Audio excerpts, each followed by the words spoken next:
Did you at all think, because I can think back, and I didn't have one thought of the bad. Gyno, acne, dying, heart, none of that mattered. What mattered was I need to put on 20 pounds of muscle and win a pro card. So I didn't care about the negative issue.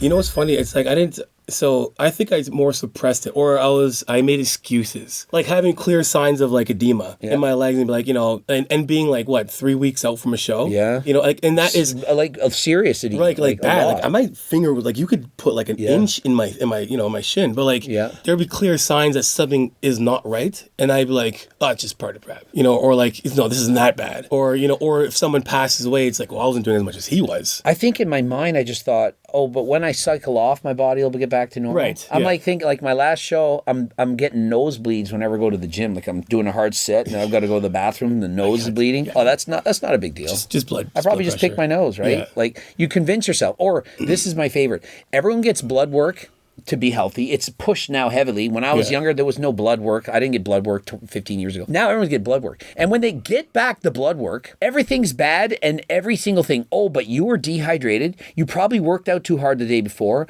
Oh, but your family history. Oh, but, and it's like, it's never, steroids is bad. Right. It's so crazy. That part blows me away. Yeah. They make excuses for why their blood work's bad. Right. Yeah. And that's the common denominator. It's like, this is the cause and effect. If you weren't doing steroids, would your blood work look like that? Yeah, like... And the answer is like, no, it wouldn't look like that. It's from creatine. No, it's not. Guys, creatine is not the devil. It's not going to do all this shit. Yeah. I don't get it. Like, how come you get your blood work done and then when you don't see the results that you want, you just make excuses for why it's like that? Yeah. That's what every single person does that. No one says, holy shit, I'm going off. I remember getting my blood work back and then having my creatinine levels, like my actual kidney levels, not good. Mm-hmm. I remember the first time I got it done and they called me back, like, we did emergency, and I was like, oh my God. And I remember them telling me when I got there, it's like, yeah, we kind of like really like to like, scare people into coming in to make sure they know how serious it is. And I'm like, so like, how bad is it? It's like, well, it's not that bad. It's only over a bit, and drink more water, blah, blah, blah. I'm like, okay, cool. And then I'd be like, all right, good job. And I was like, I could just drink water. I'd be fine. And that'd be the one marker that was off. Every time I got blood work done, it would always, that one marker would be actually off. Alex Eubank, on the little dose that he had, and I mean, this is on a US scale, it was 1.62, and the max is like 1.23. The creatinine. Yeah, it's bad. It's very elevated. Like, I've never been high, even while blasting trend, I've never been out of reference range. I've always been low. Like, we're on a different scale, so it's hard to really compare. Yeah. But I'm like at the bottom. On, like, there's a reference range. I'm at the bottom right now, which is kind of strange, but regardless. Yeah. But I'm like, bro, it's not creatine, it's not dehydrated, it's lower the dose. Right. It's so simple. Right. And no one wants to do it. And this thing is like, listen to this. It's like, I talking to my clients about this, and when things are in that physiological range, like, when they're in that proper range, your body doesn't have to level everything out. So when it's in that super physiological range, then your body has to work in other places to make up for what's going off. If your blood markers are off, it's 100% because your testosterone is too high. So when that's lower, and being lower in a good range means your body works better when it's not trying to balance everything out. People don't understand that your body works better with harmony than it does trying to like, oh, I got to fix this because test is too high and kidney levels are off. Oh, my liver enzymes are too high. And it's not going to grow as good as it can if it's focusing on healing everything. Same thing with like muscles. You're not going to grow your muscles if it has to heal because you damaged them first. And another thing that a lot of HRT clinics are doing now is they're using polypharmacy, which is basically the overprescription of drugs to offset all the damage that are being done. So they give Alex, for example, 200 milligrams of test. Okay, whatever. Okay, he feels good. He's got a lot. Now, what about the test that's converting estrogen? Well, let's give him an estrogen blocker. Let's give him a Arimidex. Right. Yeah. Oh, and now his blood pressure is high. Well, that's okay. We'll give him telmisartan. We'll lower his blood pressure.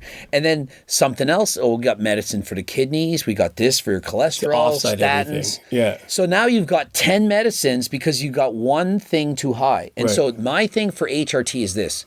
If you need HRT, you need HRT. Testosterone. That's it. So I'm on TRT.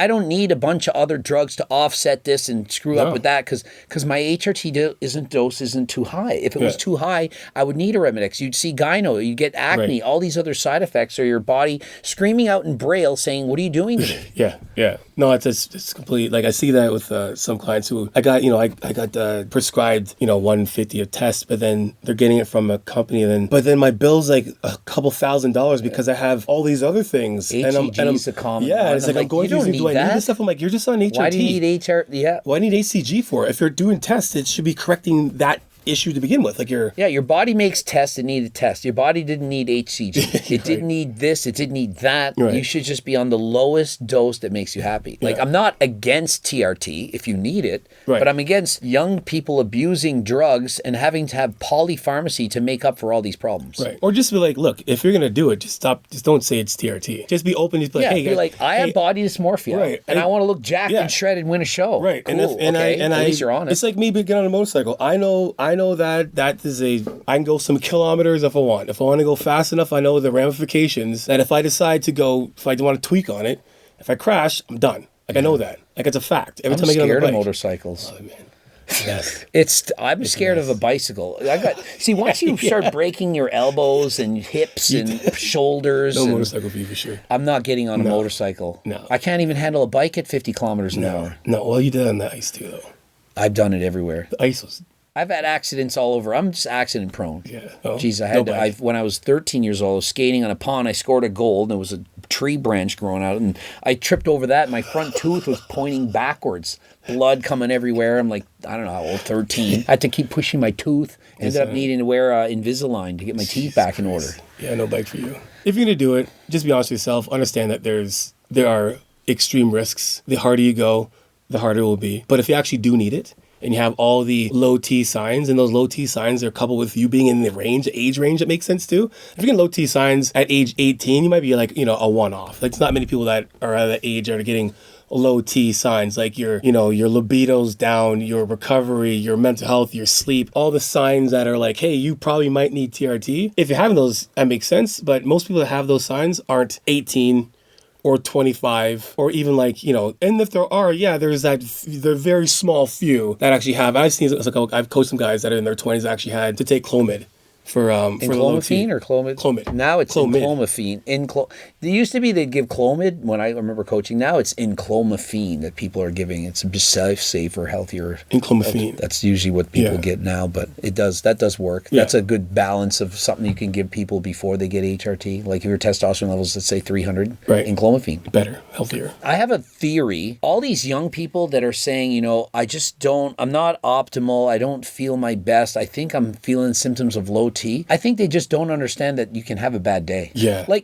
When I was in university, I didn't even know what anavar was. I didn't know what testosterone was. And some days you just felt good. And some days it sucked. You might be drinking occasionally. You're hungover. Yeah. You can't always feel optimal. You can't always feel amazing. And you can't recover. Like when I was 18, I could go to the gym every day and just go, run, sprint, play sports like you were doing with football. And you just recover. Yeah. And now you're 25 and it's not quite there. It doesn't mean you need HRT. Right. It means you're a normal human being. It's also the comparing, like when we were kids, like, we didn't know what else was going on in Jimmy's life until we saw him the next day. Mm-hmm. We didn't know what was going on outside of our little world until we saw them at school or saw them at a party or saw them at a game. When you can go online and you're looking at everyone's, fabricated reels. Life. Yeah. It's like, this person looks amazing all the time. Why are they so happy all of the time? Yeah. And you're like, I'm having a bad day. I think it's because low T or I'm depressed. It's like, you might just have had a bad day. Yeah. Like, you just don't, that might just be it. Now, there might be other issues too, but like for the, I don't think people at the young age now have enough tools to be able to understand themselves. So then they're automatically, low T. Like, or it's like, I don't want to know if it's depression, the D word, whatever. So it's got to be low T. So I'm going to get rid of my low T by taking steroids. Or like the fix of me feeling like this is more testosterone and being jacked, and being jacked's going to make things better. I think one of the solutions to being happy is taking on a challenge and trying to overcome it. Right. And I think people are scared of challenges now. Like I could retire I've done enough video, like I've got enough money, I could retire, but I choose to do it because it's the challenge. I choose to bike race. Like, do I look like a cyclist? I do it anyway. I like going to the gym. It's a challenge. It's rewarding. It's fun. It gives me a reason to wake up every morning. I think that people just play video games and they don't know how to talk to people in the real world. They swipe left too many times. They get rejected by too many girls and they're like, well, I need testosterone. Right. Yeah. I mean, that's in a nutshell, to be honest.